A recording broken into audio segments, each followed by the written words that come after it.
Čaute, servis.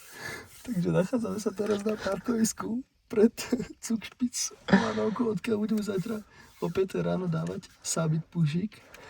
Nepočítali sme to a na dneska nemáme ubytko, tak takto akože headcampujeme. Celý čas to držíme potichu. Parkovanie kúpime. Zastreté máme, trochu bordel v aute, ale prikrytý som, stále môžem ísť. Vidíme sa zajtra, čau, servis. Požehnané ránko prajem, je asi 6:30. V aute sme prespali, asi do takého levelu, že som dneska mal all time low 50 za sleep score, 5 hodín spánku. Dobrá správa je, že nás čaká len asi 6 km na vrchol. Zlá správa je, že tých 6 km je cez 1700 prevýšenie. Presne tak, ako si to pamätám, Zugspitze je absolútna nakladačka do prdele už od začiatku, ale s úsmevom ideme a bereme to ako takú rozohrievačku na väčšie veci.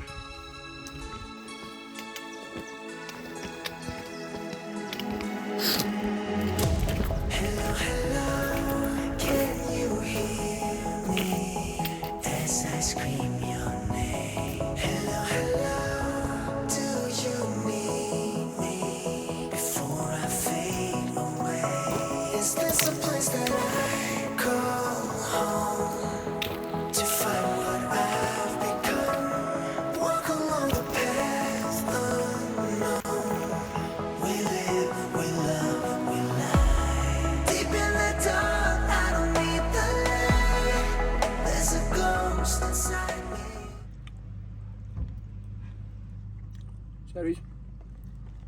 Sme na Wiener Neustadthute. Dali sme momentálne 1000 výškových asi za 2,5 hodinky. Na to, že Drake sa zobudil rozbitý jak pes. Natlačili sme ho brufenom. Teraz sme tu. Ja mám personálnu vendetu voči tomuto kopcu. Takže sem ideme. A hneď hore. Ideme teraz liesť.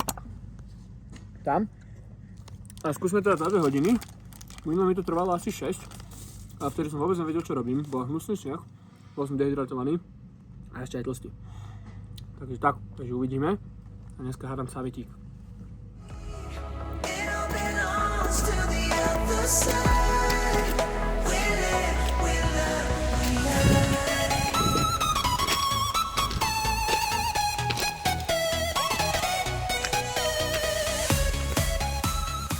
Takže cepiník máme, keby bol ľad, peratku máme, vybavení sme, helma, ideme hentoto tu nad komínom, hore, tam.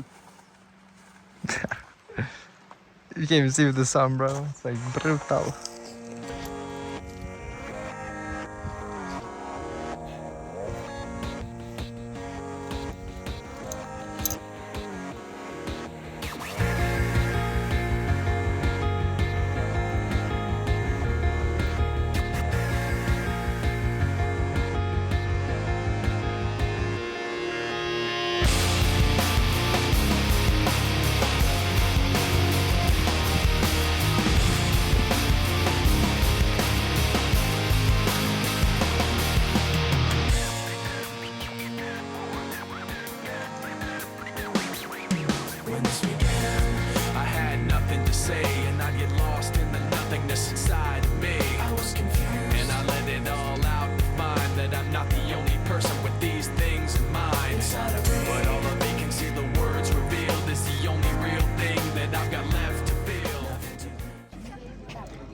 Zugspitze, summitík, hotový, náročnostne asi najľahší kopec. Keby mi dáš trošku cash, idem úplne v pohode aj hneď teraz znovu. A dali sme to kúsok cez 5 hodín, v porovnaní 10 minulé, veľmi slušné. Môžeme vidieť radu na summit, z toho tak polka si to vyšlapalo, polka si to kúpilo, ale však peniaze hýbu svetom či tak nejak. Ale výhľadík je krásny. Pán Boh požehnal, nech sa páči.